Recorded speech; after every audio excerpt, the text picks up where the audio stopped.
যে কোনো লড়াইয়ে, যে কোনো রাজনৈতিক প্রকল্পে, যে কোনো তাজদিদের প্রক্রিয়ায় সঠিক পলিসি থাকা, সঠিক স্ট্র্যাটেজি থাকা এবং শত্রুকে সঠিকভাবে চিহ্নিত করা অত্যন্ত গুরুত্বপূর্ণ। এটা ছাড়া কখনো আপনি সফল হতে পারবেন না। এটা জজবা দিয়ে করলে হবে না, এটা আবেগ দিয়ে করলে হবে না, এটা উইশফুল থিঙ্কিং দিয়ে করলে হবে না, অথবা হিকমার নামে সুবিধাবাদের মাধ্যমে এটা করলে হবে না। কালকে যদি বনি ইসরায়েল মসজিদ আল আকসা ধ্বংস করে দেয়, কালকে যদি তারা ওখানে থার্ড টেম্পল বানানো শুরু করে, তাদের তৃতীয় মন্দির বানানো শুরু করে, কে কি করবে বলেন? গাজায় একটা হসপিটাল আছে খান ইউনুসে একটা অ্যাম্বুলেন্স আসছে, অ্যাম্বুলেন্স থেকে একটা বাচ্চা নামছে, 10-11 বছর বয়স, ওর কাছে একটা ব্যাকপ্যাক, ওখান থেকে রক্ত পড়তেছে। আল জাজিরা সাংবাদিক জিজ্ঞেস করছে যে তোমার এখানে রক্ত পড়তেছে কেন, তোমার ব্যাগে কি? বলছে আমার ভাই।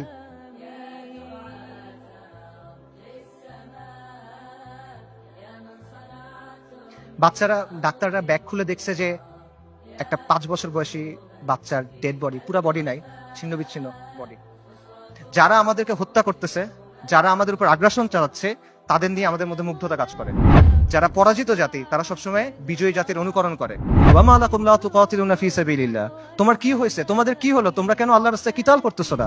আল্লাহ সুবহানাহু ওয়া তাআলা বলেন ওয়াকাতিলুহুম হাত্তা লা তাকুনা ফিতনা, ওর সাথে কিতাল করো যতক্ষণ পর্যন্ত ফিতনা দূরীভূত না হয়। এটা স্পষ্ট। আল-কুদস উমর রাদিয়াল্লাহু আনহুর সময় কিভাবে ফাতা হয়েছে, আল-কুদস সালাহউদ্দিন আইয়ুবীর সময় কিভাবে ফাতা হয়েছে, এগুলো মানে জটিলতার কিছু নাই, এটা স্পষ্ট উত্তর। কিন্তু এই উত্তরটা আমরা নিতে পারতেছি না। ইসরায়েলকে সবচেয়ে বেশি সামরিক সমর্থন কে দেয়? আমেরিকা। আসমান থেকে ফেরেশতা নেমে এসে আপনার জন্য জিহাদের দরজা খুলে দিবে না? আল্লাহ, আপনি আমাদের কাছ থেকে নেন, যতক্ষণ পর্যন্ত আপনি খুশি না হন আপনি আমাদের কাছ থেকে নেন, আমরা প্রস্তুত আছি। এই কথাটা যখন আমরা বলতে পারবো এবং এই কথার উপর যখন আমরা আমল করতে পারবো, যখন আমরা বলবো ইয়া আল্লাহ আপনি নেন, ততক্ষণ পর্যন্ত নেন যতক্ষণ আপনি সন্তুষ্ট না হন, তারপর আপনি আমাদেরকে আল আকসা দেন, তখন আল-কুদস আপনি মুক্ত করতে পারবেন, রাগ পর্যন্ত পাবেন না। বিসমিল্লাহির রহমানির রহিম। ইন্নাল হামদুলিল্লাহ ওয়াসসালাতু ওয়াসসালামু আলা রাসূলিল্লাহ ওয়া আলা আলিহি ওয়া সাহবিহি ওয়া সাল্লামা তাসলিমান কাসীরা। আম্মা বাদ। রাব্বি ইশরাহ লি সাদরি ওয়া ইয়াসসির লি আমরি ওয়াহলুল উকদাতাম মিন লিসানি ইয়াফকাহু কওলি। ওয়া ক্বালা সুবহানাহু ওয়া তাআলা আউযু বিল্লাহি মিনাশ শাইতানির রাজীম। وما لكم لا تقاتلون في سبيل الله والمستضعفين من الرجال والنساء والبلدان الذين يقولون ربنا أخرجنا من هذه القرية الظالم أهلها واجعل لنا من لدنك وليا واجعل لنا من لدنك نصيرا الذين آمنوا يقاتلون في سبيل الله والذين كفروا يقاتلون في سبيل الطاغوت فقاتلوا أولياء الشيطان إن كيد الشيطان كان ضعيفا صدق الله العظيم. আমিরুল মুমিনিন সাইয়েদনা উমর ইবনুল খাত্তাব রাদিয়াল্লাহু আনহুমা আজমাইনের খিলাফতের সময়কার কথা। পারস্যের বিখ্যাত সেনাপতি গভর্নর হুরমুজান মুসলিমদের হাতে বন্দী। তাকে উমর ইবনুল খাত্তাবের সামনে আনা হইল। ওমর রাদিয়াল্লাহু তখন ব্যস্ত, বিভিন্ন জায়গায় তিনি মুসলিম সেনাবাহিনীকে পাঠাচ্ছেন। তিনি হুরমুজানকে প্রশ্ন করলেন যে আমরা মুশরিকদের ভূমিতে অভিযান পাঠাচ্ছি, এ ব্যাপারে তোমার কি মতামত? জবাবে হুরমুজান বলল, এই ভূমি এবং এই ভূমিগুলার অধিবাসীদের অবস্থা হলো একটা পাখির মতো। পাখির 2টা ডানা, 2টা পা, একটা মাথা। একটা ডানা ভেঙে ফেলবেন আর একটা ডানা থাকবে। 2টা ডানা ভেঙে ফেলবেন, পায়ের উপর ভর দিয়ে থাকবে। কিন্তু যদি মাথা কেটে ফেলেন তাহলে আর কোনো কিছু কোনো কাজে আসবে না। মুসলিমদের শত্রুদের অবস্থা হলো একটা ডানা হলো রোমের কায়সার, রোমের সম্রাট, আরেকটা ডানা হলো পারস্য, 2টা পা আর মাথা হলো খসরু। আপনি যদি খসরুকে আক্রমণ করেন এই পাখি শেষ হয়ে যাবে। আপনি মুসলিমদের বলেন খসরুকে আক্রমণ করতে। ওমর রাদিয়াল্লাহু আনহু এই পরামর্শ গ্রহণ করলেন এবং ইতিহাস সাক্ষী যে এই স্ট্র্যাটেজি সফল হয়। ওমর ইবনুল খাত্তাব রাদিয়াল্লাহু আনহুমা আজমাইনের খিলাফতের সময় অর্ধেক পৃথিবীর উপর ইসলামী শাসন কায়েম হয়। যে কোনো লড়াইয়ে, যে কোনো রাজনৈতিক প্রকল্পে, যে কোনো তাজদিদের প্রক্রিয়ায় সঠিক পলিসি থাকা, সঠিক স্ট্র্যাটেজি থাকা এবং শত্রুকে সঠিকভাবে চিহ্নিত করা অত্যন্ত গুরুত্বপূর্ণ। এটা ছাড়া কখনো আপনি সফল হতে পারবেন না। এবং এই জিনিসটা করতে হবে বাস্তবতার নিরিখে, শরিয়ার আলোকে এবং নিজের সামর্থ্য অনুসারে। এটা জজবা দিয়ে করলে হবে না, এটা আবেগ দিয়ে করলে হবে না, এটা উইশফুল থিঙ্কিং দিয়ে করলে হবে না, অথবা হিকমার নামে সুবিধাবাদের মাধ্যমে এটা করলে হবে না। আমি মনে করি আজকে যে বিষয়টা নিয়ে আলোচনা, আল কুদসের মুক্তি কোন পথে, সেই আলোচনার ক্ষেত্রে এই বিষয়টা মাথায় রাখা অত্যন্ত গুরুত্বপূর্ণ। এবং আল কুদসের মুক্তি কোন পথে, এই আলোচনাটাও জরুরি। কারণ ওয়ান্স এন্ড ফর অল আমাদের সামনে এটা স্পষ্ট হওয়া জরুরি যে আল কুদস কিভাবে মুক্ত হবে। গত 409 দিন ধরে গাজায় আমাদের মুসলিম ভাই বোনদের হত্যা করা হচ্ছে, তাদের উপর হত্যাযজ্ঞ চলতেছে, তাদের উপর ধ্বংসযজ্ঞ চলতেছে। শিশুদের হত্যা করা হচ্ছে, নারীদের হত্যা করা হচ্ছে, বৃদ্ধদের হত্যা করা হচ্ছে, পুরুষদের তো হত্যা করা হচ্ছে। তারা মারা যাচ্ছেন বুলেটের আঘাতে, বোমার আঘাতে, ধ্বংসস্তূপের নিচে চাপা পড়ে, শ্বাসরুদ্ধ হয়ে, জ্যান্ত আগুনে পুড়ে, চিকিৎসার অভাবে, ওষুধের অভাবে, অনাহারে, না খেতে পেয়ে। বাসা বাড়ি থেকে শুরু করে হসপিটাল, ইউনিভার্সিটি, রিফিউজি ক্যাম্প, কোনো কিছু বাকি নাই। ইহুদিরা সব জায়গায় হামলা করতেছে। আমেরিকা, পৃথিবীর top medical journal the Landsat সেটা বলছে যে গাজায় প্রায় 2 লক্ষ মানুষ মারা গেছে, কিন্তু এই সংখ্যাটা নিশ্চিত করা যাচ্ছে না, কারণ লাশগুলো ধ্বংসস্তূপের নিচে চাপা পড়ে আছে। এবং এটা পুরো পৃথিবীর কাছে স্পষ্ট যে ইহুদিরা এখানে একটা গণহত্যা চালাচ্ছে, এথনিক ক্লেন্সিং করতেছে, জাতিগত নিধন এবং জেনোসাইড চালাচ্ছে তারা। খোদ ICJ, international court of justice, তারা বলছে গাজায় যেটা হচ্ছে এটা গণহত্যা হিসেবে কোয়ালিফাই করতে পারে। এন্ড ইয়েট কেউ কিছু করে নাই। এটা সবার চোখের সামনে হচ্ছে, এটা কোনো পাথরের নিচে হচ্ছে না, কোনো গর্তের ভিতরে হচ্ছে না, কোনো অন্ধকার কোনায় হচ্ছে না। এটাকে বলা হচ্ছে the world's most televised genocide. এটা লাইভ স্ট্রিমিং হচ্ছে, আপনি চোখের সামনে দেখছেন কি হচ্ছে, আপনি লাইভ আপডেট পাচ্ছে, বাকি কেউ কিছু করে নাই। আন্তর্জাতিক আইন, মানবাধিকার, আন্তর্জাতিক সম্প্রদায়, জাতিসংঘ কেউ কিছু করে নাই, তারা এখানে নিষ্ক্রিয় দর্শক। আর পশ্চিমা বিশ্ব, আমেরিকা, ইউরোপ, তারা সক্রিয়ভাবে এই গণহত্যায় মদত দিচ্ছে। তারা ইসরায়েলকে অস্ত্র দিচ্ছে, তারা ইসরায়েলকে ফিনান্সিয়ালি হেল্প করতেছে, এবং তারা ইসরায়েলকে কূটনৈতিকভাবে হেল্প করতেছে। আর মুসলিম বিশ্বের মুসলিম বিশ্বের শাসকদের কি অবস্থা? তাদের অবস্থা হলো তারা একদিকে কিছু বিবৃতি দিচ্ছে, আর পেছনে তলে তলে তারা ইসরায়েলের সাথে নর্মালাইজেশন করতেছে। এটা হলো বাস্তবতা। এবং এই সব কিছুর পরে যে কথা, সেটা হলো মসজিদ আল আকসা আজকে বনু ইসরায়েলের দখলে। এটা হলো বাস্তবতা। কালকে যদি বনু ইসরায়েল মসজিদ আল আকসা ধ্বংস করে দেয়, কালকে যদি তারা ওখানে থার্ড টেম্পল বানানো শুরু করে, তাদের তৃতীয় মন্দির বানানো শুরু করে, কে কি করবে বলেন? যাদের কথা এতক্ষণ বললাম, এরা কে কি করবে? কেউ কিচ্ছু করবে না। এটা বাস্তবতা। হালাস, এর চেয়ে খারাপ আর কোনো পরিস্থিতি হইতে পারে না। কাজেই এই অবস্থায় এই প্রশ্নের উত্তরটা আমাদের কাছে স্পষ্ট হওয়া দরকার যে আল কুদসের মুক্তি কোন পথে। এবং এই প্রশ্নের উত্তর কঠিন না, এই প্রশ্নটাও সহজ, প্রশ্নের উত্তরও সহজ। আল্লাহ আজ্জা ওয়া জাল কোরআনে এই প্রশ্নের উত্তর দিয়ে দিচ্ছেন। আমাদের ইতিহাস থেকে এই প্রশ্নের উত্তর স্পষ্ট, এবং এই সময়েও, এই যুগেও, সাম্প্রতিক সময়েও এই প্রশ্নের উত্তর অনেকে আমাদের কাছে স্পষ্ট করে দিচ্ছেন। কিন্তু স্পষ্ট উত্তর, সহজ উত্তর আমরা সহজে মানতে পারি না। উত্তর অনেক সহজ, উত্তরটা নেওয়া কঠিন। সো এই জন্য এই প্রশ্নের উত্তরটা স্পষ্ট করা দরকার। আমি আসলে এই জন্যই আজকে আসছি। আমার এখানে আসার কথা ছিল না, আই হ্যাড ডিফারেন্ট প্ল্যান্স। এই সেমিনারটা আমার অ্যাটেন্ড করার কথা ছিল না। যে কয়টা কারণে অ্যাটেন্ড করা, তার অন্যতম বা প্রধান কারণ হলো যে আমার কাছে মনে হয়েছে আমি অনেক জায়গায় গেছি, অনেক কথা বলছি, বাট এই কথাগুলো বলা হয় নাই, এবং এই কথাগুলো বলা প্রয়োজন। সো এগুলো বলার জন্য আমি আসলে এখানে আসছি। এবং আজকে দেখবেন যে অনুষ্ঠানের যে অন্য টপিকগুলো আছে, সেটার সাথে আমার টপিকটা একটু ডিফারেন্ট। মূল টপিকগুলো হলো যে ইসলামের প্রস্তাবনা, সমাজের ক্ষেত্রে, রাষ্ট্রের ক্ষেত্রে। এই টপিকটা একটু ডিফারেন্ট, কারণ আমি রফিক ভাইকে বলছিলাম যে আমি সেমিনারে আসবো, বাট আমাকে এই টপিকে কথা বলতে দিতে হবে। আমি আসছি দুইটা কারণে। এক হলো আপনাদের সামনে স্পষ্ট করে দেওয়ার জন্য যে আল কুদসের মুক্তি কোন পথে, যাতে আপনাদের কোনো অজুহাত না থাকে, আপনারা যেন পরে গিয়ে বলতে না পারেন কেউ আমাদেরকে বলে নাই, আমরা জানতাম না, আমরা বুঝি নাই। এই অজুহাতটা সরায় নেওয়ার জন্য আসছি। আর আমি এই জন্য আসছি যাতে যেদিন আল্লাহ আজ্জা ওয়া জালের সামনে গিয়ে দাঁড়াইতে হবে আমার, সেদিন যেন আমি এটুক বলতে পারি যে আমি কিছু করতে পারি নাই, কিন্তু এই কথাটা আমি আমার কমের সামনে বলছিলাম।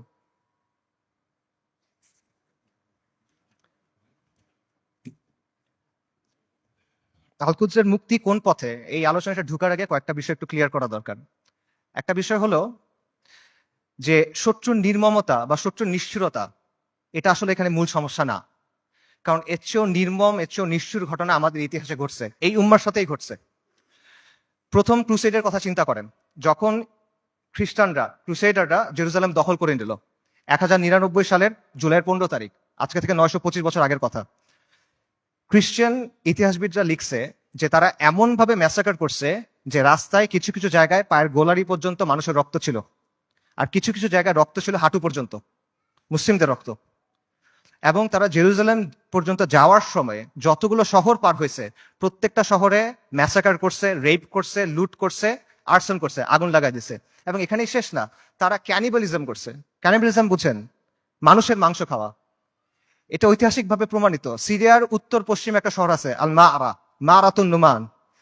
এই শহরে 1098 সালে খ্রিস্টান হিস্টোরিয়ানদের লেখার মধ্যে আসে যে তারা মুসলিমদের লাশ সিদ্ধ করে খাইছে, বড়দের লাশ, প্রাপ্তবয়স্কদের লাশ এবং শিশুদের লাশ স্পিড রোস্ট করছে। স্পিড রোস্ট মানে বোঝেন? একটা বড় লোহার শিক থাকে, সেই শিকের মধ্যে একটা জন্তুকে এফর ওফর করা হয়, মনে করেন একটা কবুতর বা একটা মুরগি। তারপর এটা আগুনের উপর ঝুলানো হয় শিকটা, তারপর এটা ঘুরানো হয়, তখন আগুনটা ঝলসায় মাংসটা রান্না হয়। আপনারা অনেক সময় দেখবেন যে গ্রিল চিকেন এভাবে রান্না করে। এইভাবে মুসলিমদের শিশুদের রান্না করে খাইছে। আমি বানায় বলতেছি না। ক্যানিবলস অ্যান্ড ক্রুসেডার্স একাডেমিক পেপার আছে, খুঁজে দেখেন, সেখানে প্রাইমারি সোর্স দেওয়া আছে, 12টা খ্রিস্টান সোর্স থেকে এটা প্রমাণিত। এই ঘটনা আমাদের সাথে ঘটছে। তাতারদের কথা চিন্তা করেন, বলা হয় যে মঙ্গলরা যখন বাগদাদ আক্রমণ করছিল 40 দিন পর্যন্ত মুসলিমদের হত্যা করছে। দজলা নদীর পানি লাল আর কালো হয়ে গেছে। লাল হলো মুসলিমদের রক্তে, কালো হলো সবকিছু পুরাই দিছে, ছাই গিয়ে নদীর পানিতে মিশছে, পানি কালো হয়ে গেছে। নবী সাল্লাল্লাহু আলাইহি ওয়াসাল্লামের সময়ের কথা চিন্তা করেন। খাব্বাব ইবনে আরাদ রাদিয়াল্লাহু তাআলা আনহু, তিনি রাসূলুল্লাহ সাল্লাল্লাহু আলাইহি ওয়াসাল্লামের সাথে এসে যখন কথা বলতেছেন, রাসূলুল্লাহ বলতেছেন যে তোমাদের আগে এমন উম্মাত ছিল যাদের হাড় থেকে মাংস লোহার চিরুনি দিয়ে আলাদা করা হয়েছে, তাদের মাথা থেকে দ্বিখণ্ডিত করা হয়েছে, এবং সাহাবীদের উপর তো অনেক অত্যাচার নির্যাতন হয়েছে, এটা আমরা জানি। কাজেই অত্যাচার নির্যাতন এটা এখানে মূল ইস্যুটা না।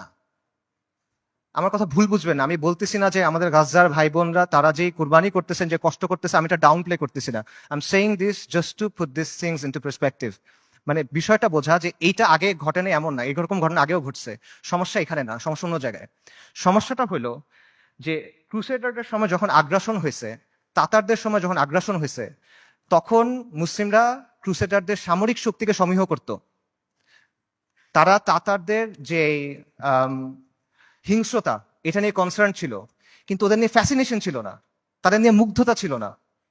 আপনি তাদের লেখা যদি পড়ে দেখেন, দেখবেন যে ক্রুসেডের সময় যেসব মুসলিম হিস্টোরিয়ানরা লিখছেন, তারা ক্রুসেডারদের নিয়ে মজা করতেছে যে তাদের কাজকর্ম এমন কেন, তাদের বিশ্বাস এমন কেন, তাদের কালচার এমন কেন। তাতারদের সময় একটা বিখ্যাত ঘটনা আছে, অনেক আলেমদের আলোচনায় শুনবেন, যে হুলাকু খানের মেয়ে, বলা হয় হুলাকু খানের মেয়ে, তাতারদের নেতার মেয়ে বাগদাদ শহরে বের হয়েছে। সে একজন আলেমকে দেখছে, তাকে গিয়ে প্রশ্ন করতেছে, এই তোমাদের কোরআনে না লেখা আছে আল্লাহ তোমাদের বিজয়ী করবেন, আল্লাহ তোমাদের কর্তৃত্ব দিবেন, তোমরা সম্মানিত হবা? আর এটা কোরআন তো ভুল, কারণ আমরা তোমাদের উপরে কর্তৃত্ব করতেছি, তোমরা আমাদের অধীনস্থ। তখন সেই আলেম বলছেন যে রাখাল যখন ভেড়া নিয়ে যায় তখন সাথে কিছু কুকুর নিয়ে যায়, গার্ড ডগস। কেন নেয়? কারণ ভেড়া যখন পাল থেকে বের হয়ে যায় তখন কুকুর ছেড়ে দিতে হয়, কুকুরের ধাওয়া খেয়ে ভেড়াগুলো আবার পালে ফেরত আসে। তোমরা তাচাররা হলো এই কুকুর। আল্লাহ তোমাদেরকে পাঠাইছেন কারণ আমরা দিন থেকে সরে গেছি, তোমাদের ধাওয়া খেয়ে আমরা দিনের দিকে যখন ফিরবো তখন যিনি তোমাদের ছাড়ছেন তিনি তোমাদের আবার বেঁধে ফেলবেন। সুবহানাল্লাহ। আন্ডারস্ট্যান্ডিংটা খুব ক্লিয়ার। তাদের মধ্যে অনুশোচনা ছিল, দুঃখ ছিল, কিন্তু কোনো কনফিউশন ছিল না, শত্রুকে নিয়ে মুগ্ধতা ছিল না। তারা এটা ক্লিয়ার ছিল যে আমরা দিন থেকে সরছি, এই জন্য আজকে আমাদের এই অবস্থা, আমাদের দিনে ফেরত আসতে হবে। কিন্তু আমাদের আজকের কি অবস্থা? আমাদের অবস্থাটা কমপ্লিটলি ডিফারেন্ট। যারা আমাদেরকে হত্যা করতেছে, যারা আমাদের উপর আগ্রাসন চালাচ্ছে, তাদের নিয়ে আমাদের মধ্যে মুগ্ধতা কাজ করে, তাদের নিয়ে আমাদের মধ্যে ফ্যাসিনেশন কাজ করে, এবং আমরা মনে করি যে আমরা আরো বেশি করে কুফারের মতো হইতে হবে, আমাদের কুফারের অনুকরণ করতে হবে, তাহলে মনে হয় আমরা জিততে পারবো, তাহলে মনে হয় আমাদের দুরবস্থা যাবে। এবং আমরা মনে করি যে কুফারের যে তন্ত্রমন্ত্র আছে, কুফারের যে বাদ মতবাদ আছে, এগুলোর মাধ্যমে মনে হয় দিনের খেদমত হবে। আমরা এটা চিন্তা করতেছি। এগুলো কেন হচ্ছে? কারণ শত্রুর দিন নিয়ে আমাদের মধ্যে মুগ্ধতা আছে, আর আমাদের দিন নিয়ে আমাদের মধ্যে আছে হীনম্মন্যতা। ইবনু খালদুন একটা কথা বলছেন যে the vanquish always imitates the victor. যারা পরাজিত জাতি তারা সবসময় বিজয়ী জাতির অনুকরণ করে। এক্স্যাক্টলি সেম জিনিসটা এখানে হচ্ছে। ক্রুসেডের সময়, মঙ্গলদের আগ্রাসনের সময় আমরা সামরিক এবং রাজনৈতিকভাবে পরাজিত ছিলাম, কিন্তু আদর্শিকভাবে পরাজিত ছিলাম না। এখন আমরা সামরিক রাজনৈতিকভাবে পরাজিত, আমরা আদর্শিকভাবে পরাজিত, আমরা মনস্তাত্ত্বিকভাবে পরাজিত। এই কারণে সহজ যে উত্তর, সহজ যে সমাধান, এটা আমরা গ্রহণ করতে পারি না। আল-কুদসের মুক্তি কোন পথে হবে? আল-কুদসের মুক্তি হবে জিহাদের মাধ্যমে, কিতালের মাধ্যমে, তরবারির ধারালো অগ্রভাগ দিয়ে আল-কুদস মুক্ত হবে, আর কোনো কিছু দিয়ে হবে না। আল্লাহ আযজা ওয়া জাল কোরআনে বলছেন আল-কুদসের জন্য আপনার করণীয় কি?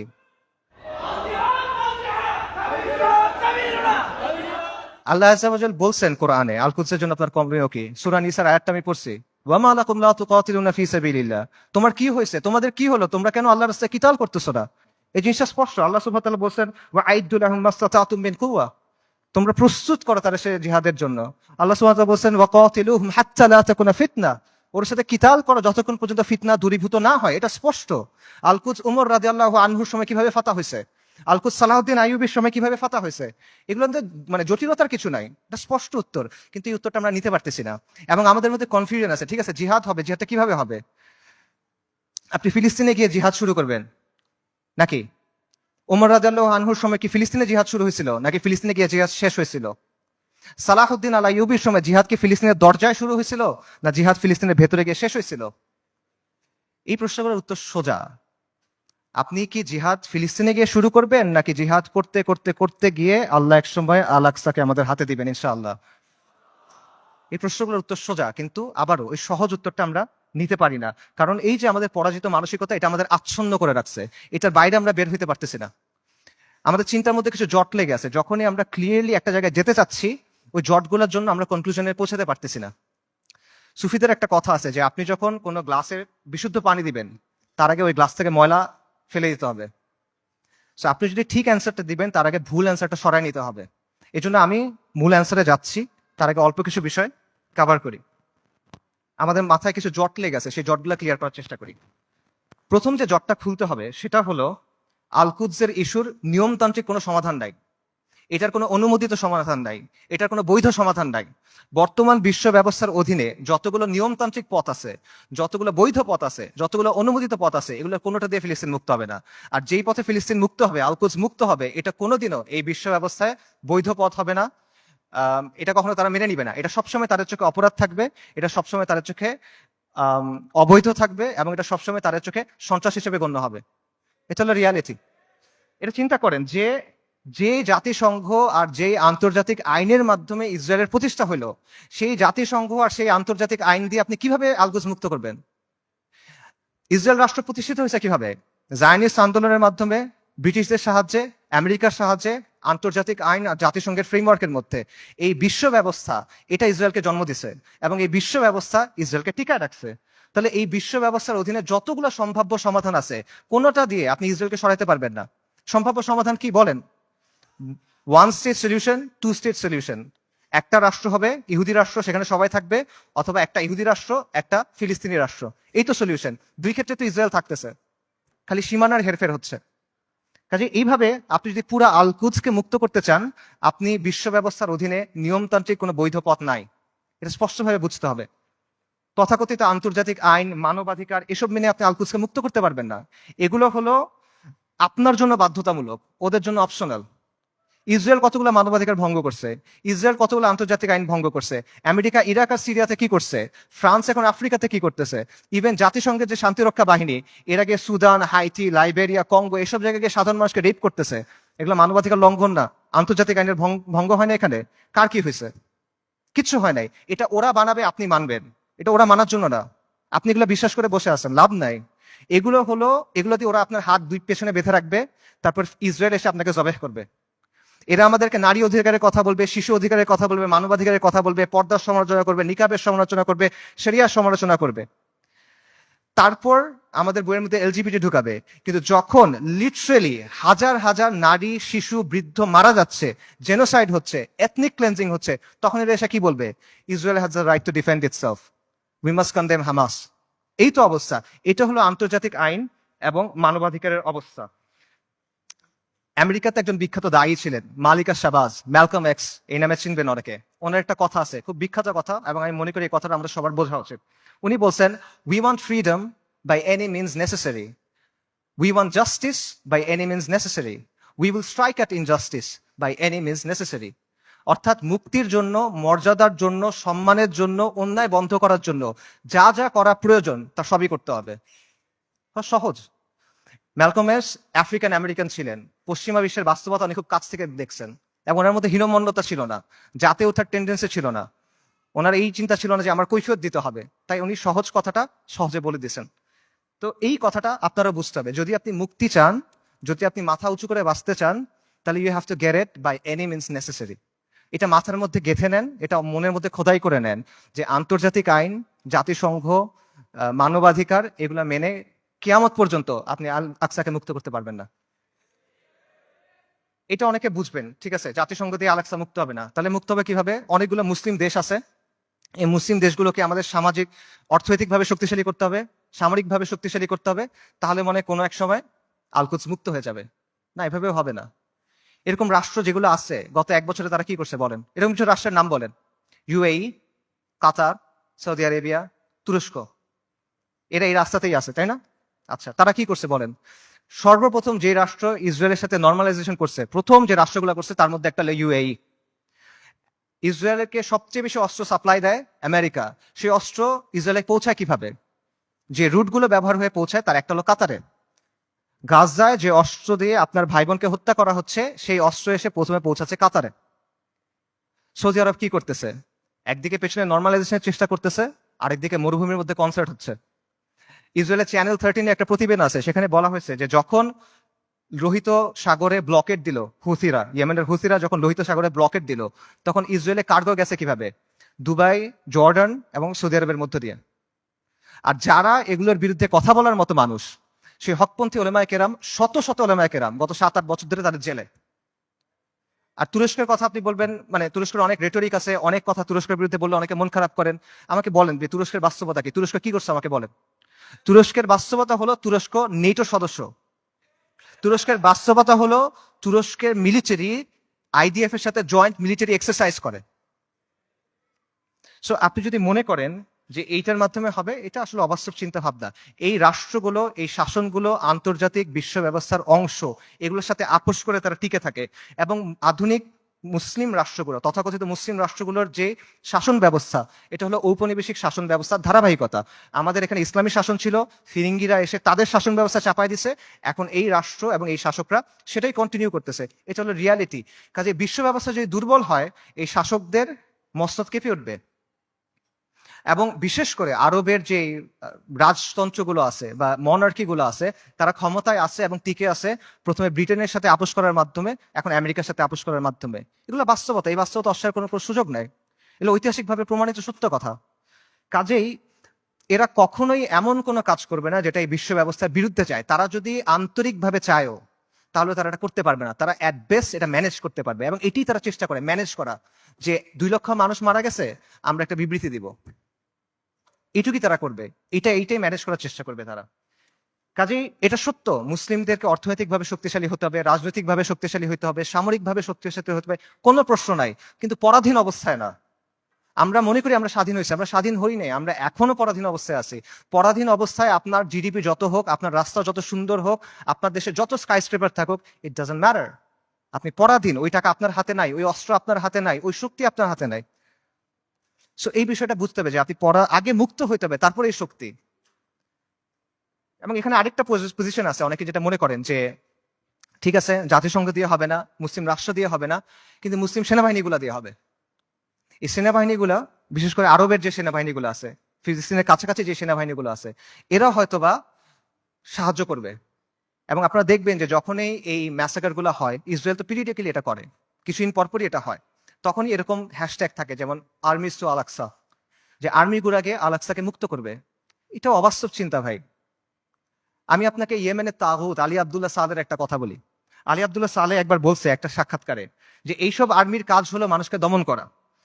যদি জনগণ আমার বিরুদ্ধে বিদ্রোহ করে, আমি আর্মি দিয়ে জনগণকে দমন করব। এর বাইরে এদের আর কোনো কাজ নাই, এটা শোর জন্য। জনগণকে রক্ষা করা এই সেনাবাহিনীর কাজ না। এটা হলো আলী আব্দুল্লাহ সালের কথা। সে একটা মিথ্যাবাদী, কিন্তু সে এখানে সত্য বলছে। এটি হলো বাস্তবতা। আপনি দেখেন যে এই আর্মিগুলোকে প্রশিক্ষণ দেওয়া হয়েছে, অস্ত্র দেওয়া হয়েছে, অর্থায়ন করেছে কেন? এই আরব শাসকদের মস্তক টিকায় রাখার জন্য এবং মুসলিমদের পায়ের নিচে রাখার জন্য, ইসলামকে দমন করার জন্য। এটা হলো বাস্তবতা। এবং এই আর্মিগুলো আসলে যাবে কেমনে আলাক্সা পর্যন্ত বলেন তো? ইসরায়েলের চারপাশে যে দেশগুলো আছে, এগুলো তো ইসরায়েলকে রক্ষা করতেছে। আপনি যাবেন কেমনে ওখানে? আপনি তো বাংলাদেশ থেকে যেতে পারবেন না ওখানে, তাই না? আপনার ওই জায়গার থেকেই ওখানে যেতে হবে। তো তারা যাবে এটা কেমনে? এবং যখন আপনি যে বলতেছেন এই আর্মিগুলো ক্ষমতা নিবে বা তারা কাজ করবে, এগুলো তো অলরেডি হয়েছে, এটার বাস্তবতা আমরা দেখছি। মিশরে কি হয়েছে জামাল আব্দুল নাসেরের সময়? জামাল আব্দুল নাসের ইখওয়ানুল মুসলিমিন বা মুসলিম ব্রাদারহুডের সাথে একটা ওয়াদা করছিল, কোরআনের উপর হাত রেখে সে ওয়াদা করছে যে মুসলিম ব্রাদারহুড রাস্তায় আন্দোলন করবে, রাজপথে আন্দোলন করবে, জনমত গঠন করবে। জামাল আব্দুল নাসের আর তার বন্ধুরা সেনাবাহিনীর মধ্যে কু করবে, সামরিক অভ্যুত্থান করবে। তারপর তারা ক্ষমতায় যাবে, ক্ষমতায় গিয়ে কোরআনের শাসন প্রতিষ্ঠা করবে। কোরআনের উপর হাত রেখে ওয়াদা করছে। কু হয়েছে, মুসলিম ব্রাদারহুড তার ওয়াদা পূরণ করছে। সে ক্ষমতায় গেছে, ক্ষমতায় গিয়ে কি করছে? গায়রুল্লাহর আইন দিয়ে শাসন করছে, মুসলিম ব্রাদারহুডকে জবে করছে। উস্তাদ সাইদ কুতুব রাহিমুল্লাহ সহ অনেক মানুষকে তারা শহীদ করে দিছে।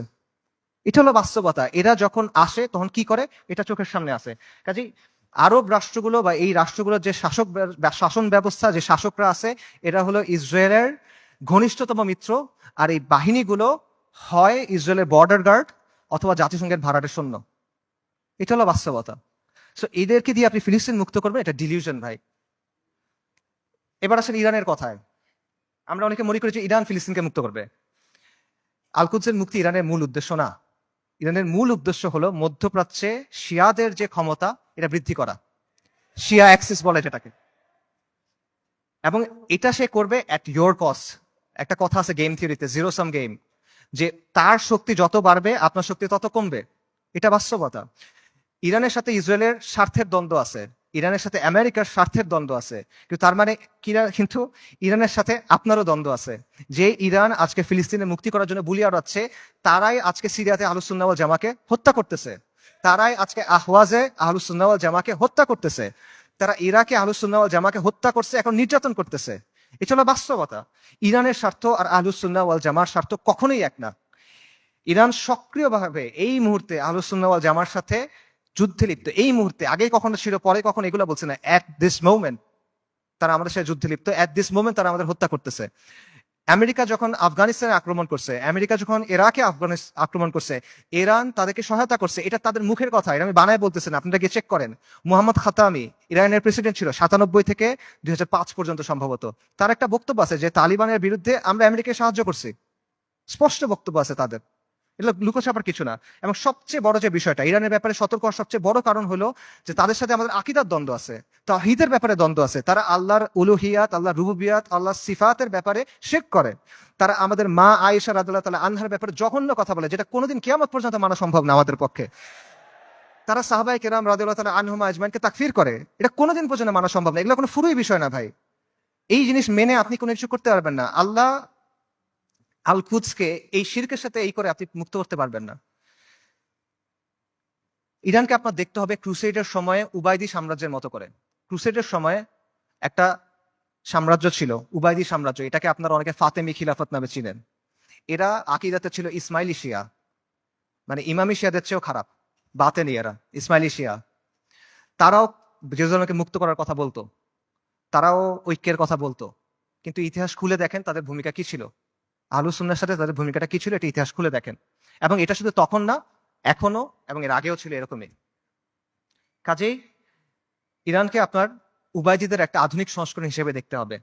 তবে credit where credit is due, ইরানের কিছু অর্জন আছে যেটা আমাদের নাই, এটা আপনার স্বীকার করতে হবে।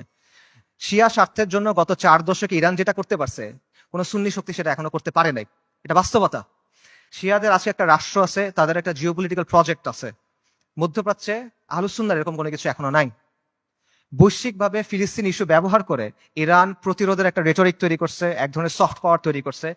এটা আমরা তৈরি করতে পারি নাই। এগুলো বাস্তবতা। এই ক্রেডিট তাকে আপনি দেন, এই অর্জন স্বীকার করেন, কোনো সমস্যা নাই। কিন্তু এই রেটরিকে মজে গিয়ে আপনি মনে করেন না যে তারা হলো উম্মার অগ্রসেনারী। আপনি মনে করেন না যে সে এসে আপনার সহযোগী হবে। এটা যদি আমরা মনে করি তাহলে এটা ভুল হবে, এবং এই ভুলের মাসুল আমাদের দিতে হবে। আরেকটা বিষয় মাথায় রাখেন, সেটা হলো আল কুদস পবিত্র, এটা ইসলাম ছাড়া আর কোনো কিছু দিয়ে মুক্ত হবে না। বাংলাদেশে একটা দল আছে জাসদ, জাতীয় সমাজতান্ত্রিক দল। 80-র দশকে এই দলের অনেক মানুষ ফিলিস্তিনে গেছিল লড়াই করতে। আপনারা জানেন কিনা আমি জানি না। মেজর জলিলের নাম শুনছেন, উনি জাসদের সাথে ছিল। ওনার মাধ্যমে অনেকে তখন সেখানে গিয়ে লড়াই করছিল। এই যে ইয়াসির আরাফাতদের যে দল ছিল পিএলও, এটার সাথে তারা ওখানে গিয়ে লড়াই করছিল। এগুলো ডকুমেন্টেড। তো এই জাসদ বা এই পিএলওর হাতে আল্লাহ কখনো আল কুদসের মুক্তি দিবেন না। মূলহিত কমিউনিস্ট সেকুলারিস্ট ন্যাশনালিস্টের হাতে আল্লাহ আল কুদসকে দিবেন না। আল কুদস মানে কি? আল কুদস মানে পবিত্র। পবিত্র জিনিস মানুষ আল্লাহ অপবিত্রদের হাতে দিবেন না, অসম্ভব। যেই বিজয় আল্লাহ প্রথমে দিচ্ছেন আল ফারুকের কাছে রাদিয়াল্লাহু আন, যেই বিজয় আল্লাহ দিচ্ছেন সালাহউদ্দিনের কাছে, এটা আল্লাহ কোনো কমিউনিস্টকে দিবেন না, এটা আল্লাহ কোনো জাতীয়তাবাদীকে দিবেন না। এটা যদি মুক্ত হয়, এটা ইসলামের নামে মুক্ত হবে। যতদিন পর্যন্ত ইসলামের নাম না আসবে, এটা যদি আপনি বাহ্যিকভাবে মনে হয় মুক্ত হয়েছে, তাও এটা আসলে মুক্ত হবে না। এবং এখানে এটাও বুঝেন যে ফিলিস্তিনের মানুষরা নিজে নিজে আল-কুদসকে মুক্ত করতে পারবে না। ঠিক আছে, আমরা সবাই ফিলিস্তিনের জিহাদ সমর্থন করি, সবাই সমর্থন করে, এটা কমিউনিস্টরাও সমর্থন করে, কিন্তু ফিলিস্তিনের মানুষ নিজেরা, গাজার মানুষ খালি গাজাতে লড়াই করতেছে, আল-কুদস মুক্ত হবে না। পশ্চিম তীরের মানুষ শুধু পশ্চিম তীরে লড়াই করতেছে, ফিলিস্তিন মুক্ত হবে না। এটা সম্ভব না। উমর রাদিয়াল্লাহু আনহুর সময় আবারও চিন্তা করেন, ইতিহাসের কথা চিন্তা করেন, ফিলিস্তিন কি ভেতর থেকে মুক্ত হয়েছিল না বাইরে থেকে গিয়ে মুক্ত করা হয়েছিল? সালাহউদ্দিন আর আইয়ুবের সময় চিন্তা করেন, ফিলিস্তিন ভেতর থেকে মুক্ত হয়েছিল না বাইরে থেকে গিয়ে মুক্ত করা হয়েছিল? বাইরে থেকে মুক্ত করতে হবে। এক্স্যাক্টলি এখন আপনার তাই করতে হবে, বাইরে থেকে যোদ্ধা বাহিনী গিয়ে ফিলিস্তিনকে মুক্ত করে আনতে হবে। কিন্তু এখানে সমস্যাটা হলো যে বাইরে থেকে যে যারা যাবে, তারা যাবেটা কিভাবে? ইসরায়েল একটা 4-5 লেয়ারের সিকিউরিটি কমপ্লেক্সের ভেতরে বসে আছে। সহজ করে বলি, ইসরায়েল যেতে হলে আপনার 4টা বা 5টা পাহাড় টপকাইতে হবে। এভাবে চিন্তা করেন, মনে করেন আফ্রিকার কোনো অঞ্চলে আপনি টাইম মেশিনে করে সালাউদ্দিন আল আইয়ুবী এবং নুরুদ্দিন জিঙ্গি রাহিমাহুমুল্লাহ তাদেরকে নিয়ে আসলেন, তাদের বাহিনীকে নিয়ে আসলেন, তাদেরকে অত্যাধুনিক অস্ত্র দিলেন এবং তাদের একটা মিশন দিলেন, তোমাদের কাজ হলো আবার জেরুজালেম মুক্ত করো, আগে একবার করছিলে আবার করো। তারা যদি এই কাজটা করতে চায়, তাদেরকে কে বাধা দিবে চিন্তা করেন। প্রথমে ওইখানকার তথাকথিত মুসলিম শাসক বাধা দিবে, তাদের বাহিনী বাধা দিবে, সেই শাসকদের কিছু অনুগত নামধারী আলেম থাকবে, তারা বাধা দিবে, তারা বলবে এরা খারেজি, তারা বলবে এরা তাকফিরি, তারা বলবে এরা উগ্র, তারা বলবে এরা বাঘি। এগুলো বলে অনেকে মাইন্ড করেন, এগুলো বাস্তবতা। আপনারা ভিডিও দেখেন, মিশরের এক বিখ্যাত মুফতি, নাম বললে সবাই চিনবেন, এই বিখ্যাত মুফতি বলছে যে অক্টোবর 7 তারিখ যে আক্রমণ করা হয়েছে, এটা খারেজিদের মতো আক্রমণ হয়েছে, এবং এটা যাদের সামনে বলছে সেই তরুণরা তাকে ভয়ঙ্কর অ্যাগ্রেসিভ একটা স্লোগান দিছে, তখন গালি দিছে বেসিক্যালি, আমি বলতে চাচ্ছি না, আপনাকে ইউটিউবে খুঁজে দেখেন। এগুলো বাস্তবতা। প্রথমে ওই শাসকরা এবং তার বাহিনীরা তাদেরকে বাধা দিবে, তারপর তাদের অনুগত নামধারী আলেমরা, হকপন্থী আলেম অবশ্যই না, নামধারী আলেমরা বাধা দিবে। তারপর কি হবে? তারপর আন্তর্জাতিক বিশ্ব আসবে, এসে স্যাংশন দেওয়ার চেষ্টা করবে, নিন্দা প্রস্তাব জানাবে। তারপর যদি কোনোভাবে তারা আগাইতে পারে, তাদের গিয়ে মোকাবেলা করতে হবে কাদের সাথে? ইসরায়েলকে ঘিরে রাখা আরব দেশগুলা এবং সেগুলোর শাসক এবং সেগুলোর সেনাবাহিনীর সাথে। এগুলো যদি আপনি ক্রস করেন, তখন আপনার লড়াই করতে হবে আমেরিকার সাথে, তারপর আপনি ইসরায়েলের সাথে ফাইট করতে পারবেন, তার আগে না। এটা হলো বাস্তবতা। আজকে যদি কোনো সুন্নি রাজনৈতিক শক্তি তৈরি হয়, মনে করেন উত্তর পূর্ব আফ্রিকাতে কোনো সুন্নি দল ইসলামী ইমারত কায়েম করলো, তারা এখন আল-কুদস পর্যন্ত যাইতে চায়, তাদেরকে এই 4-5টা পাহাড় টপকায় ওখানে যেতে হবে। কাজেই আল-কুদসের মুক্তির যে ইস্যু, এটা কোনো নির্দিষ্ট অঞ্চলের ইস্যু না, এটা কোনো লোকাল ইস্যু না, এটা একটা গ্লোবাল ইস্যু। এটা সম্পর্ক পুরো বিশ্ব ব্যবস্থার সাথে। এবং আপনি চিন্তা করে দেখেন যে ইসরায়েল রাষ্ট্র অস্তিত্ব আসলো কিভাবে। 1947 সালে যখন দ্বিতীয় বিশ্বযুদ্ধ শেষ হইল, যখন মিত্রবাহিনী যুদ্ধে জিতলো, যখন আমেরিকার নেতৃত্বে নতুন বিশ্ব ব্যবস্থা তৈরি হইলো, তখন ইসরায়েল রাষ্ট্রের জন্ম হয়েছে। কাজেই যেই আল-কুদস দখল হওয়ার সাথে ইসরায়েল রাষ্ট্র প্রতিষ্ঠিত হওয়ার সাথে সম্পর্ক এই বিশ্ব ব্যবস্থার। কাজে আপনি যদি আল-কুদসকে মুক্ত করতে চান, আপনি যদি ইসরায়েলের মোকাবেলা করতে চান, এই বিশ্ব ব্যবস্থাকে আপনার পরাজিত করতে হবে। এর সহজ কোনো উপায় নেই আসলে। আর যখন আপনি বিশ্ব ব্যবস্থাকে চেঞ্জ করতে যাবেন, ওটা কিরকম হবে? এটাকে একটা নিট অ্যান্ড ক্লিন প্রক্রিয়া হবে? সহজ প্রক্রিয়া হবে না, একটা রক্তাক্ত প্রক্রিয়া হবে, ব্রুটাল প্রক্রিয়া হবে। পরিবর্তন যত বেশি হয়, সেটা তত বেশি প্রক্রিয়াটা, পদ্ধতিটা তত বেশি রুক্ষ হয়, তত বেশি কঠিন হয়। এটা হলো বাস্তবতা।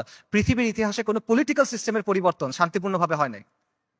পলিটিক্যাল সিস্টেম, আপনি একটা ওয়ার্ল্ড সিস্টেমের কথা বলতেছেন, ওয়ার্ল্ড অর্ডারের কথা বলতেছেন, এটা শান্তিপূর্ণভাবে হবে না। কিন্তু আমরা এভাবেই চিন্তা করি। আমি চিন্তা করি আমার চাকরি ঠিক থাকবে, আমার ক্যারিয়ার ঠিক থাকবে, আমার স্ট্যান্ডার্ড অফ লিভিং ঠিক থাকবে, সবকিছু ঠিক থাকবে, জিডিপি ঠিক থাকবে, আমার দেশের ইনকাম পার ক্যাপিটা ঠিক থাকবে, মাঝখান দিয়ে আল-কুদস মুক্ত হয়ে যাবে। এভাবে হবে না।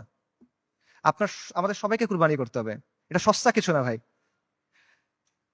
এটা আপনি সেকুলার ইতিহাস দেখেন, ওয়াহির আলোকে দেখেন, আকলের দিক দিয়ে দেখেন, বাস্তবতার আলোকে দেখেন, আপনি এভাবে মুক্ত করতে পারবেন না। এই পুরো বিশ্ব ব্যবস্থার পরিবর্তনের সাথে এটা জড়িত।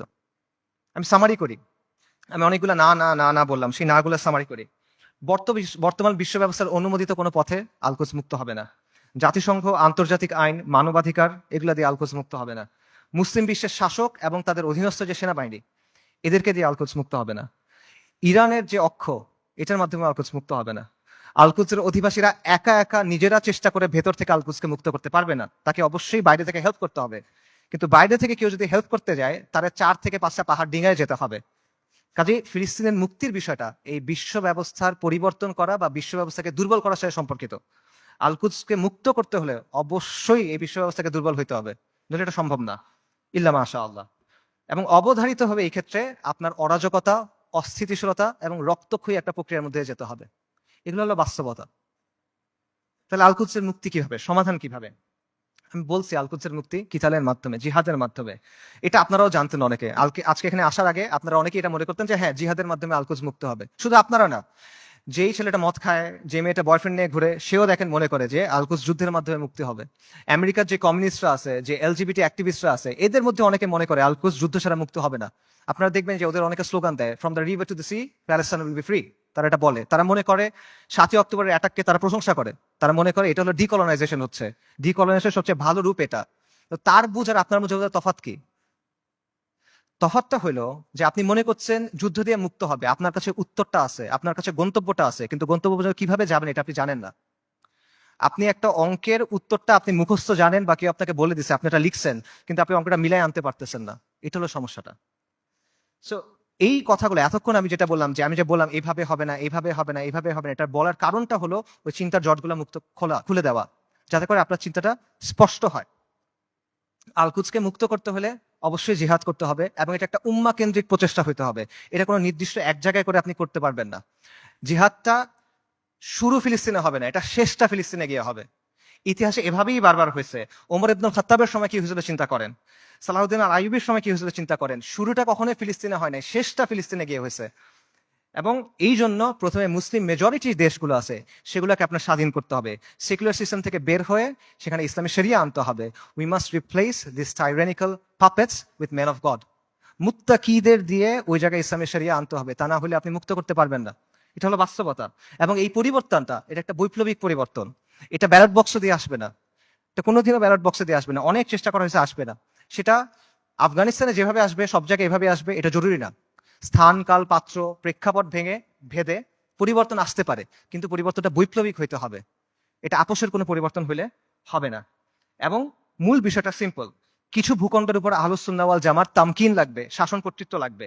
তারপর সেই ভূখণ্ডগুলোকে ঘাঁটি হিসেবে ব্যবহার করে আপনাকে সামরিক শক্তি তৈরি করতে হবে। তারপর ধাপে ধাপে জিহাদের মাধ্যমে আল কুদসকে মুক্ত করতে পারবেন। এটা হলো অ্যান্সার। এবং এই তামকিন অর্জনের কাজটা সব মুসলিম ভূখণ্ডে আপনি একসাথে করতে পারবেন না, কারণ সব মুসলিম ভূখণ্ডের অবস্থা এক না। আপনি চিন্তা করেন, বাংলাদেশে ইসলামী ইমারত হওয়া আর সিরিয়াতে ইসলামী ইমারত হওয়া কখনো একরকম না। বাংলাদেশ আর ইসরায়েলের মধ্যে বা আল কুদসের মধ্যে 6টা দেশ আছে, Jordan, Iraq, Iran, Afghanistan, Pakistan এবং মোদির ভারত। আনরিয়েলিস্টিক, আপনি ওখান থেকে যেতে পারবেন না। কিন্তু সিরিয়ার সাথে ডিরেক্ট বর্ডার আছে। কাজেই এই বাস্তবতা বুঝতে হবে যে কোন জায়গায় ফোকাস করতে হবে, কোন ভাবে কাজ করতে হবে। তবে মূল সমাধান ওই জায়গাতেই, যেটা আমি আবারও বলতেছি, আল কুদসের নিকটবর্তী মুসলিম ভূখণ্ডে তামকিন অর্জন করতে হবে, শাসন কর্তৃত্ব অর্জন করতে হবে।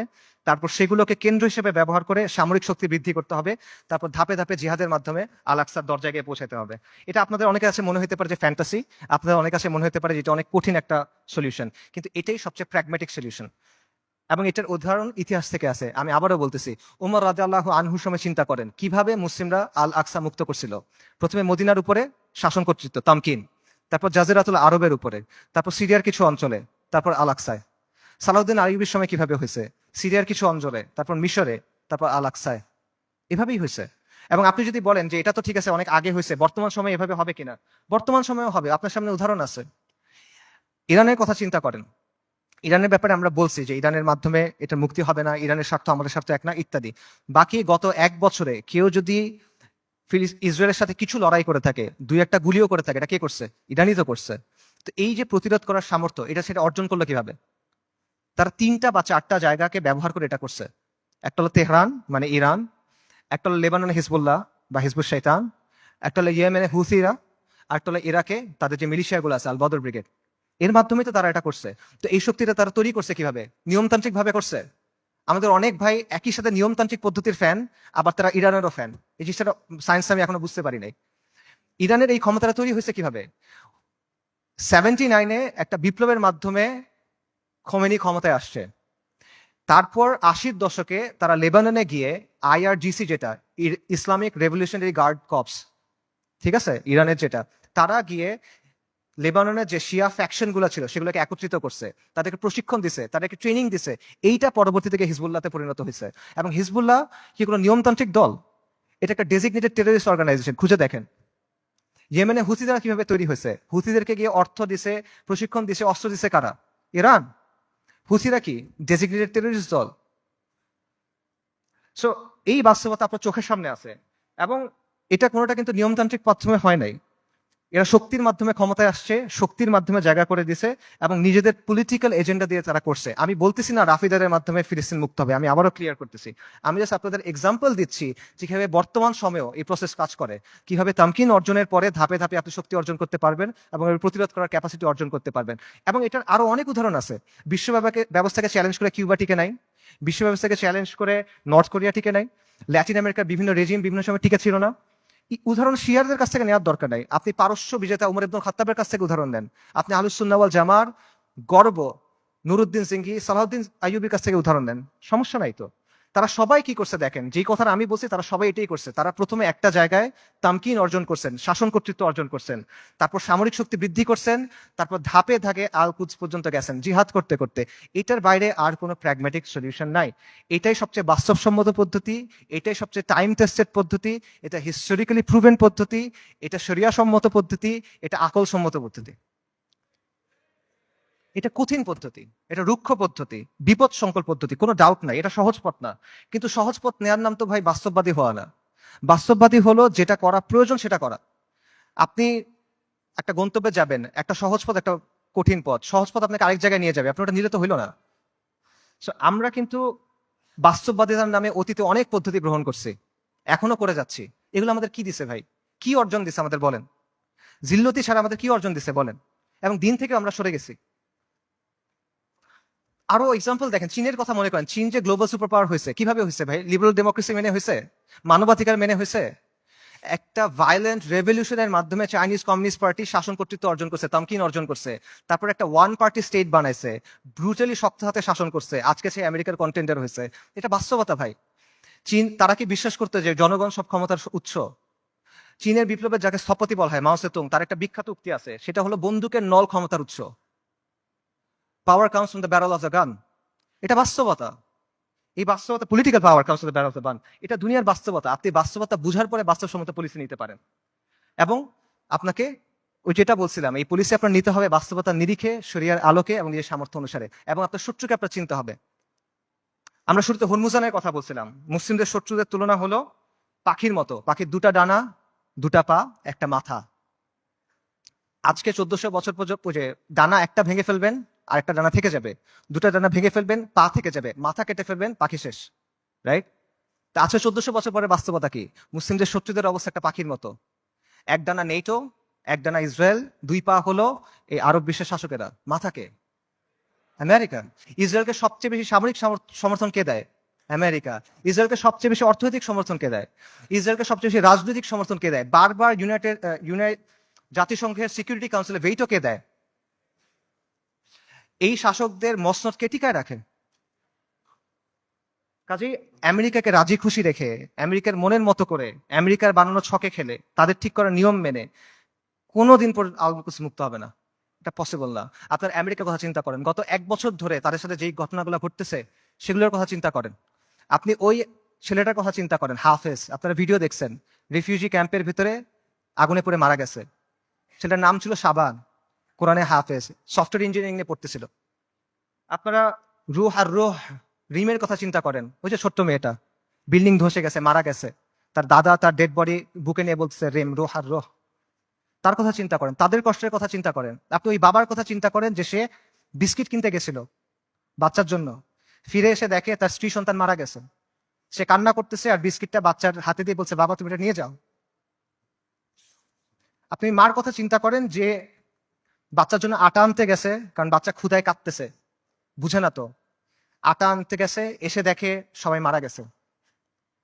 আপনি হিন্দ রাজাবের কথা চিন্তা করেন, 6 বছর বয়সী মেয়ে, ওরা গাজা থেকে পালায় যাওয়ার চেষ্টা করতেছিল 7 জন পুরো ফ্যামিলিতে। ইসরায়েলি ট্যাঙ্ক ওদের ঘিরে ফেলছে, গুলি করছে, সবাই মারা গেছে, ও বেঁচে আছে। তখন রেড ক্রিসেন্টে ফোন করছে, অডিও কলটা ইউটিউবে আছে, আপনারা শুনতে পারবেন। ও বলছে যে আমাকে তোমরা বাঁচাও, আমার খুব ভয় লাগতেছে। ওর সব পাশে সবাই মারা গেছে, বাবা মা সবাই মারা গেছে, 6 বছর বয়সী একটা মেয়ে।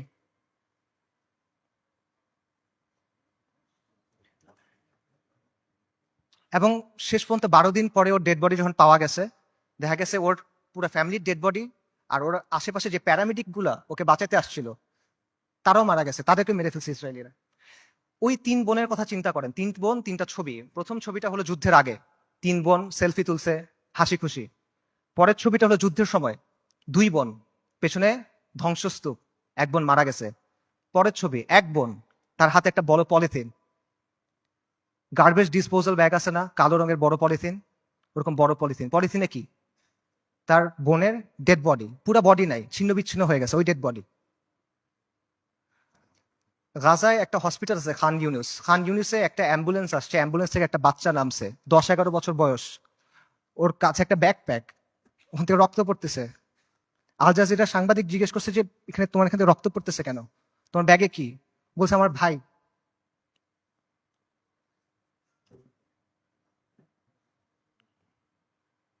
বাচ্চারা, ডাক্তাররা ব্যাগ খুলে দেখছে যে একটা 5 বছর বয়সী বাচ্চার ডেড বডি, পুরা বডি নাই, ছিন্ন বিচ্ছিন্ন বডি। আপনারা ওই মার কথা চিন্তা করেন যে গেছে, যে তার পুরা ফ্যামিলি মারা গেছে, সে এসে জিজ্ঞেস করছে আমাকে লাশগুলা দাও, আমি দাফন কি করব। তাকে 3টা পলিথিন দিছে, কারণ ডেড বডি নাই, ছিন্ন বিচ্ছিন্ন হয়ে গেছে সব, 3টা পলিথিন দিছে। আপনারা ওই বাচ্চাটার কথা চিন্তা করেন, বিল্ডিং ধসে পড়ছে, খুলি ফেটে গেছে, কোটর থেকে চোখ বের হয়ে আসছে, এবং ওই নিষ্প্রাণ চোখ, এই নিষ্প্রাণ পৃথিবীর দিকে তাকায় আছে। এদের কষ্টের কথা চিন্তা করেন।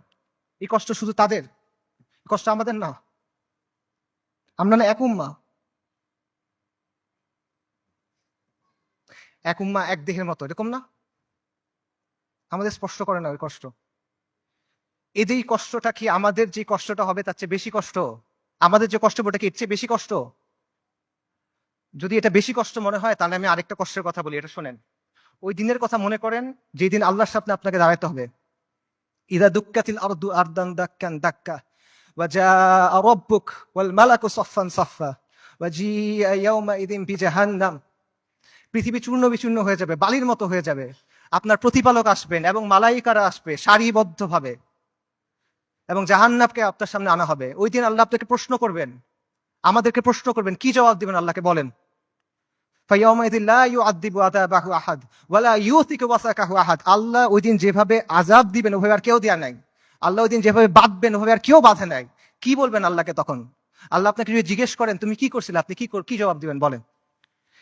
এই কষ্ট বেশি না দুনিয়াতে আপনার যে কষ্ট হবে সেটা বেশি?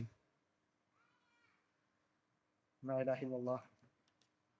এত কিছুর পরও দেখেন আল কুদসের মানুষ ঈমান, ইস্তিকামাত এবং সবরের কি দৃষ্টান্ত স্থাপন করছে। একজন বৃদ্ধা বলতেছে আমাদের জান মাল সন্তান সবকিছু আল্লাহর জন্য কুরবান। মৃত্যু যদি আল কুদসের জন্য হয় তাহলে এটা সুন্দর মৃত্যু, ইনশাআল্লাহ কিয়ামত পর্যন্ত আমরা রিবাদ করে যাব।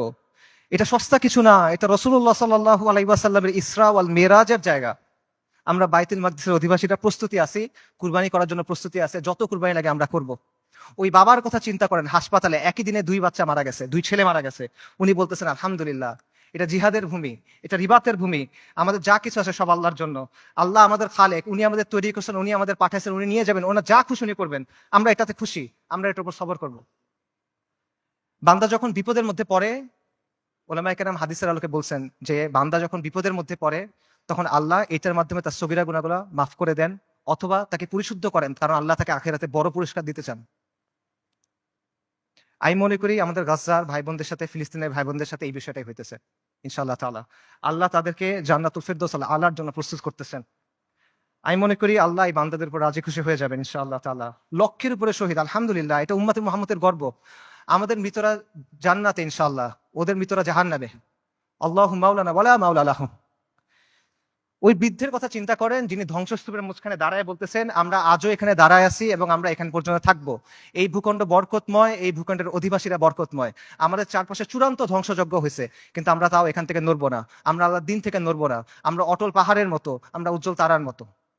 এবং আমি বলবো যে হ্যাঁ, পুরা বিশ্ব সাক্ষ্য দিচ্ছে তারা ইমানের ক্ষেত্রে অটল পাহাড়ের মতো। পুরা বিশ্ব সাক্ষ্য দিচ্ছে তারা ইস্তিকামাতের ক্ষেত্রে উজ্জ্বল তারার মতো। এবং পুরা বিশ্ব সাক্ষ্য দিচ্ছে আপনি এবং আমি কাপুরুষ। পুরা বিশ্ব সাক্ষ্য দিচ্ছে আপনি আর আমি অক্ষম। পুরা বিশ্ব সাক্ষ্য দিচ্ছে আপনি আর আমি নিষ্ক্রিয়।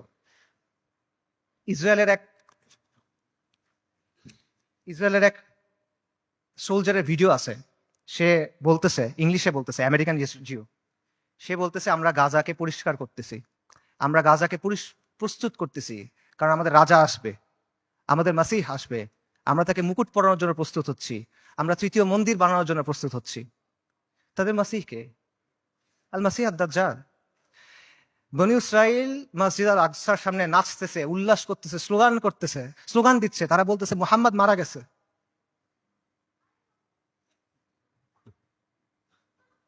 আল্লাহুম্মা সাল্লি ওয়া সাল্লিম আলা নবিয়িনা মুহাম্মদ। এটা কি অবস্থা ভাই? এই জিনিসটা মানা সহজ নাকি আল-কুদসের জন্য ফাইট করা সহজ? এই পথটা আমাদের কাছে অনেক বেশি কঠিন মনে হইতেছে। কোন পথটা আমাদের কাছে বেশি কঠিন মনে হয় এটা ঠিক করে দিবে যে আমাদের ইমানের অবস্থাটা আসলে কি। নবী সাল্লাল্লাহু আলাইহি ওয়াসাল্লাম তার হাদিসে বলছেন, আমি হাদিসের তরজমা বলতেছি, ইবনে উমর রাদিয়াল্লাহু তাআলা আনহু থেকে বর্ণিত, রাসূলুল্লাহ সাল্লাল্লাহু আলাইহি ওয়াসাল্লাম বলছেন, যখন তোমরা ইনার পদ্ধতিতে ব্যবসা করবে, গরুর লেজ আঁকড়ে ধরবে, কৃষিকাজে সন্তুষ্ট থাকবে এবং জিহাদ ছেড়ে দিবে, তখন আল্লাহ তোমাদের উপর লাঞ্ছনা এবং অপমান চাপায় দিবেন। সাদাকা রাসূলুল্লাহ। এর চেয়ে বড় লাঞ্ছনা আর এর চেয়ে বড় অপমান কি আছে? আর নবী সাল্লাল্লাহু আলাইহি ওয়াসাল্লাম বলছেন, এই অবস্থা ততক্ষণ থাকবে যতক্ষণ না পর্যন্ত তোমরা তোমাদের দ্বীনে ফেরত আসো। সুনান আবু দাউদের হাদিস। আল কুদস জিহাদের মাধ্যমে মুক্ত হবে, কিন্তু এই জিহাদের দরজা কেউ এসে আপনার জন্য খুলে দিবে না। আসমান থেকে ফেরেশতা নেমে এসে আপনার জন্য জিহাদের দরজা খুলে দিবে না। জিহাদের দরজা খুলতে হবে তাওহীদ আর হাদিদের শক্তি দিয়ে, খুলতে হবে না, ভাঙতে হবে। এটা এই রাস্তা আপনি মনে করতেছেন আল কুদস পর্যন্ত আপনার জন্য একটা লাল গালিচা বিধানো রাস্তা তৈরি করে দিবে যে ভাই আমি আল কুদসে গিয়ে জিহাদ করব। না, আপনার রক্ত, আপনার হাড়, আপনার মাংস, লাশের শাড়ি, খুলির পাহাড় পার হয়ে আপনার আলাক্সা যাইতে হবে। এটা ছাড়া আর কোনো অপশন নাই। আল কুদসের দাম অনেক বেশি, এটা সস্তা না। বাইতুল মাকদিসের মানুষরা বলে দিছে, আল্লাহ আপনি আমাদের কাছ থেকে নেন, যতক্ষণ পর্যন্ত আপনি খুশি না হন আপনি আমাদের কাছ থেকে নেন, আমরা প্রস্তুত আছি। এই কথাটা যখন আমরা বলতে পারবো এবং এই কথার উপর যখন আমরা আমল করতে পারবো, যখন আমরা বলবো ইয়া আল্লাহ আপনি নেন, ততক্ষণ পর্যন্ত নেন যতক্ষণ আপনি সন্তুষ্ট না হন, তারপর আপনি আমাদেরকে আল আকসা দেন, তখন আল কুদস আপনি মুক্ত করতে পারবেন, আগ পর্যন্ত পাবেন না। আল কুদস এমন এক দুলহান যার মাহার আমাদের রক্ত। আল কুদস এমন এক দুলহান যার মাহার আমাদের রক্ত। মাহার পরিশোধ করা ছাড়া কোনো বিকল্প নাই, কোনো বিকল্প নাই। আল্লাহ আযজা ওয়া জাল্লা আল কুদসকে মুক্ত করার প্রক্রিয়ায় শামিল হওয়ার তৌফিক দান করেন। আল্লাহ আমাদের তৌফিক দান করেন আল কুদসকে মুক্ত করার। আল্লাহ আমাদের দুনিয়ার ভালোবাসার মৃত্যুকে অপছন্দ করার অসুখ থেকে মুক্ত করে দেন। আল্লাহ আমাদের মসজিদ আল আকসাতে সালাত আদায় করার তৌফিক দান করেন। আল্লাহ আমাদের চোখগুলোকে প্রশান্তি দেন। আল্লাহ আমাদেরকে খাইবারের মতো একটা দিন দেখান। আল্লাহ আমাদের বনু কুরাইযার মতো একটা দিন দেখান। আল্লাহ আমাদেরকে বনু কুরাইযার মতো একটা দিন দেখান। আল্লাহ আমাদের ক্ষমা করে দেন। আল্লাহ আমাদের মাফ করে দেন। আল্লাহ আমাদের নিফাক দূর করে দেন। আল্লাহ আমাদের নিষ্ক্রিয়তা দূর করে দেন। আল্লাহুম্মা মানসুরুল মুজাহিদিন ফি ফিলিস্তিন। আল্লাহুম্মা মানসুরুল মুজাহিদিন ফি গাজ্জা। আল্লাহুম্মা মানসুরুল মুজাহিদিন ফি বিলাদিশ শাম। আল্লাহুম্মা মানসুরুল মুজাহিদিন ফিল ইয়ামান। আল্লাহুম্মা মানসুরুল মুজাহিদিন ফিস সুমাল। আল্লাহুম্মা মানসুরুল মুজাহিদিন ফি কুল্লি মাকান। আল্লাহুম্মা রযুকনি শাহাদাতান ফি সাবিলিক। আল্লাহুম্মা রযুকনি শাহাদাতান ফি সাবিলিক। আল্লাহুম্মা ইন্নী আসআলুকা কাতলান ফি সাবিলিক। আল্লাহুম্মা ইন্নী আসআলুকা কাতলান ফি সাবিলিক। আল্লাহুম্মা ফাশহাদ। এই বক্তব্যে যদি ভালো কিছু থাকে এটা আল্লাহর পক্ষ থেকে, যা কিছু খারাপ, যা কিছু ভুল এটা আমার শয়তানের পক্ষ থেকে। ওয়া মা আলাইনা ইল্লাল বালাগ। আসসালামু আলাইকুম ওয়া রাহমাতুল্লাহ।